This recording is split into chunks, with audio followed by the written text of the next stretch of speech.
नमस्कार दोस्तों, आप देख रहे हैं भारत की सच। 5 राज्यों में चुनाव की घोषणा हो चुकी है, लेकिन सबसे ज्यादा अगर किसी राज्य के आने वाले नतीजे का इंतजार है तो वह है पश्चिम बंगाल के चुनाव के नतीजे का। क्योंकि पश्चिम बंगाल एक तरीके से नरेंद्र मोदी के लिए नासूर की तरह चुभ रही है। उन्होंने लाख कोशिश कर ली, लेकिन पश्चिम बंगाल में उनकी सरकार कभी नहीं बन पाई। जी हाँ, भारतीय जनता पार्टी की सरकार नहीं बन पाई, उनकी लाख कोशिशों के बाद भी, और कब भी नहीं बन पाई जब वह अपनी लोकप्रियता के शिखर पर थे। और अब तो वो ढलान पर हैं, उनकी अपनी सरकार भी पूर्ण बहुमत की सरकार नहीं है। तो ऐसे में सवाल है कि पश्चिम बंगाल में 2 चरणों में चुनाव की घोषणा की गई है, उसमें क्या होगा? क्या ममता बनर्जी का जलवा कायम रहेगा या फिर नरेंद्र मोदी यानी कि भारतीय जनता पार्टी के लिए कोई कमाल कर पाएंगे? इसे 3 तरीके से समझने की कोशिश करते हैं। पहला तो यह है कि चुनाव आयोग की प्रेस कॉन्फ्रेंस होने वाली थी। अब देखिए कैसे ममता बनर्जी नरेंद्र मोदी को और भारतीय जनता पार्टी को बहुत अच्छे से समझने की कोशिश कर रही है, और वह आधा से ऊपर तो वो समझ चुकी हैं कि मोदी का क्या मतलब किस तरीके से डिसीजन रहती है। तो चुनाव आयोग की प्रेस कॉन्फ्रेंस अनाउंस हो चुकी थी, और उसके ठीक 1.5 घंटे पहले ममता बनर्जी एक ट्वीट करती हैं, और उस ट्वीट में लिखती क्या है कि पुजारियों और मुअज्जिनों यानी कि मौलवियों जो मस्जिदों में नमाज पढ़ाते हैं, उनका जो मानदेय है वो 500 से बढ़ाकर 2000 कर दिया गया है।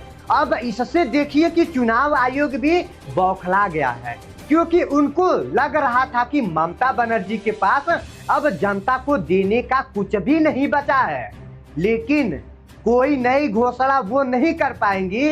लेकिन ममता बनर्जी जानती हैं, इतने दिनों में वह बहुत अच्छे से समझ गई हैं कि चुनाव आयोग को कैसे जीता जाता है और कैसे उसमें काम करने की प्रक्रिया रहती है, नरेंद्र मोदी कैसे काम करते हैं और मुझे कैसे करना चाहिए, और उनकी पूरी मशीनरी कैसे काम करती है। क्योंकि एक दिन पहले ही चुनाव की घोषणा से केवल एक दिन पहले यानी कि 14 मार्च को कोलकाता के ब्रिगेड मैदान में एक रैली होती है, नरेंद्र मोदी की रैली। वो रैली किस बात पर होती है? यहाँ पर देखा जाए तो वो रैली परिवर्तन यात्रा की समापन रैली होती है।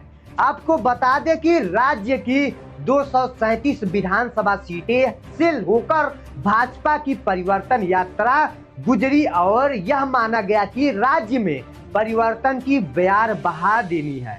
लेकिन इसका असर इसके आखिरी दिन यानी कि 14 मार्च को ही देखने को मिल गया था हम लोगों को। जी हाँ, बहुत जल्दी इनका असर देखने को मिला था जब नरेंद्र मोदी ने ब्रिगेड में रैली की। ब्रिगेड एक बहुत बड़ा मैदान है कोलकाता का, जिसको भरना सबसे बड़ी चुनौती मानी जाती है। वहां पर कोई भी पार्टी जाएगा तो वहां पर भर नहीं पाएगा उस मैदान को, लेकिन यहाँ पर बीजेपी भर देती है, और बंगाल की बहुत कम पार्टियां हैं जो ब्रिगेड को भर पाती है। तो यहाँ पे मैं बताया ना, और उसमें नरेंद्र मोदी की पार्टी भारतीय जनता पार्टी नहीं है। ब्रिगेड के मैदान को तो कम्युनिटी पार्टी भर पाती है, और नहीं तो ममता बनर्जी की तृणमूल कांग्रेस भर पाती है। कांग्रेस पार्टी भी ब्रिगेड के मैदान को भरने की राजनीतिक हैसियत नहीं रख पाती है। लेकिन जब नरेंद्र मोदी ने ब्रिगेड में रैली की और देखा कि कुर्सियां खाली है, लोग आए ही नहीं है, मैदान भरा ही नहीं है, तो वो समझ गए कि पश्चिम बंगाल में उनके लिए क्या स्थिति हो सकती है। और स्थिति के बाद उसके मतलब उनके अलावा उनके बाद देखा जाए तो दिन जब चुनाव की घोषणा होती है, तब ममता बनर्जी पुजारियों और मुअज्जिनों के लिए मानदेय बढ़ा देती है।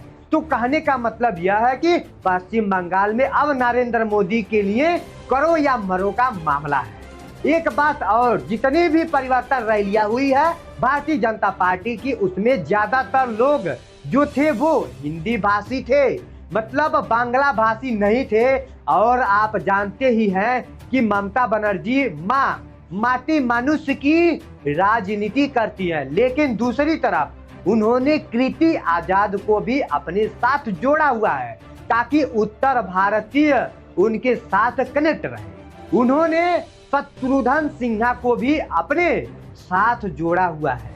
तो एक ऐसा कॉम्बिनेशन है जिसका कोई जवाब फिलहाल तो अभी भारतीय जनता पार्टी के पास नहीं है और चुनाव तक नहीं होने वाला है। एक बात तो पश्चिम बंगाल में कही जाती है कि वहां पर मतलब पश्चिम बंगाल में भारतीय जनता पार्टी एक लीडर लेंस पार्टी है।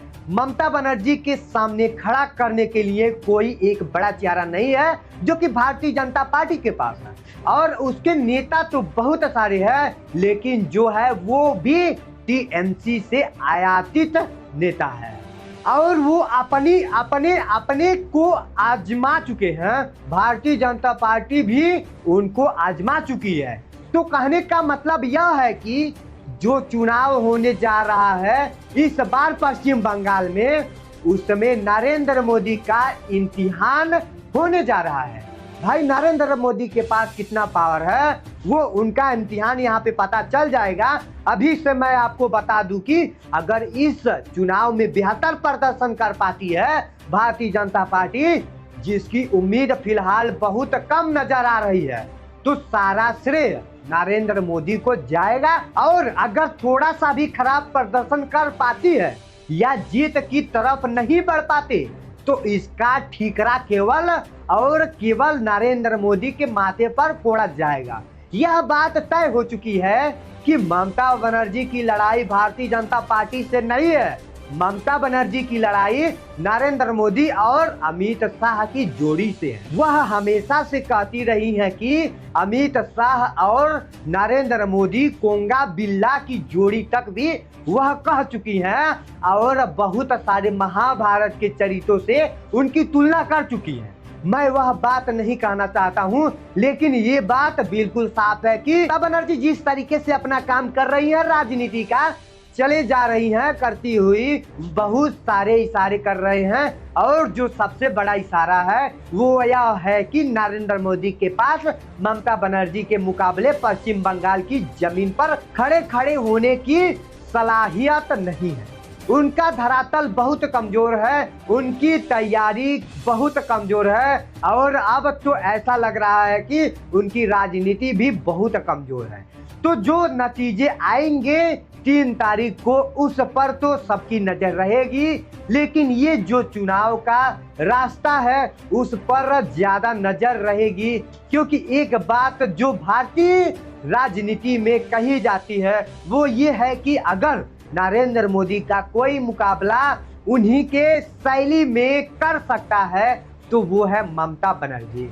ममता बनर्जी कर सकती हैं, क्योंकि एक चीज समझ लीजिए, भारतीय जनता पार्टी कभी भी जमीन पर उतरकर लड़ने वाली पार्टी के तौर पर नहीं जानी जाती है। और पश्चिम बंगाल में ममता बनर्जी के सामने उसकी ये कमी जाहिर हो जाती है। जब तक भाजपा कोई प्रेस कॉन्फ्रेंस करती है या सड़क पर उतरने की कोई तैयारी कर रही होती है, कोई बयान देने की तैयारी कर रही होती है, तब ममता बनर्जी पैदल मार्च शुरू कर देती हैं और उनके पीछे सैकड़ों लोग चलने लगते हैं। तो समझ में नहीं आता कि भारतीय जनता पार्टी के और नरेंद्र मोदी की किसका मुकाबला कैसे करना है। और यही वो कमजोर कड़ी है जहां नरेंद्र मोदी फंसे हुए हैं और ममता बनर्जी नरेंद्र मोदी से कई गुना आगे चल रहे हैं। तो आपको क्या संभावना लगता है इस चुनाव में, इस इलेक्शन में?